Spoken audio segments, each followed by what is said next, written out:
Let's call in a Texas expert, Judge Ed Yanechka. Well, Chet, welcome to Dubina. Dubina is the first Czech community that was started from scratch by people from what is today the Czech Republic, Moravia. In the 1880s, there were 600 families going to church here. And you have to remember, there wasn't a Schulenburg, there wasn't a Weimar. There were just these small communities because the railroad hadn't come through yet. So a new world, a new life for these immigrants. Do you think it was the church that gave them the comfort, sort of? Always. That was the one thing that kept everything together. And in an effort to recreate the magnificent churches of the motherland and to honor God with their work, these settlers built churches that would become the cornerstones of their communities. Small glimpses of heavenly glory here on earth.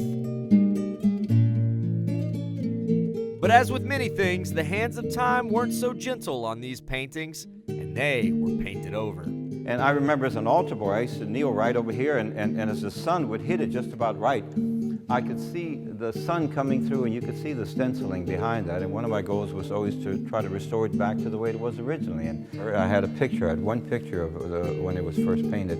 And so we set up scaffolding after Mass, and it was like an archaeological find. We found a little hand here and there and whatever, and then we found the remnants of an angel, and then the entire congregation came back and we put back its stencils exactly the way that you see them today. So the church is almost exactly the way it was. You know, I'm a great believer in heritage, and the least we can do is try to preserve the history and the heritage of the folks that brought here, and you know, we still do that. But it's just, you sit here, and you're proud of the fact, but the greatest thing is that we still have a place to worship, and we're blessed that we have a priest that comes by. Sunday morning, the church is full. Yes, faith is still a cornerstone of this community, both here in Dubina and the other painted churches that dot the landscape, offering those willing to step inside a journey to another country, but right here in Texas.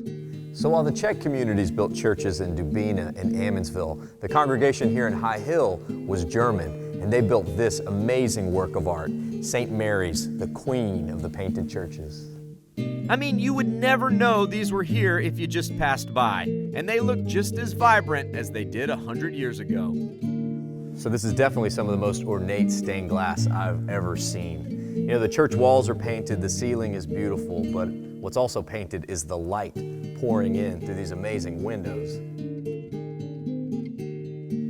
So the first time I came in here, I honestly thought that these columns were marble, and you have to get this close to them to tell any different. But they're actually painted wood, all done by hand, but it looks exactly like marble.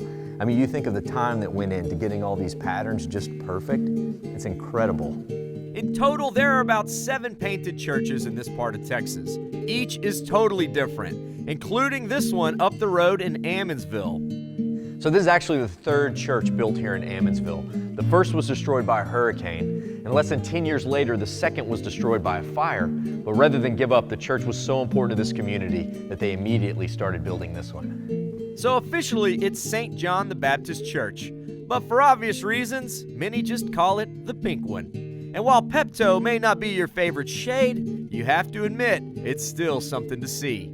To see the full episode or to get info about how to visit this spot, trip on over to thedaytripper.com.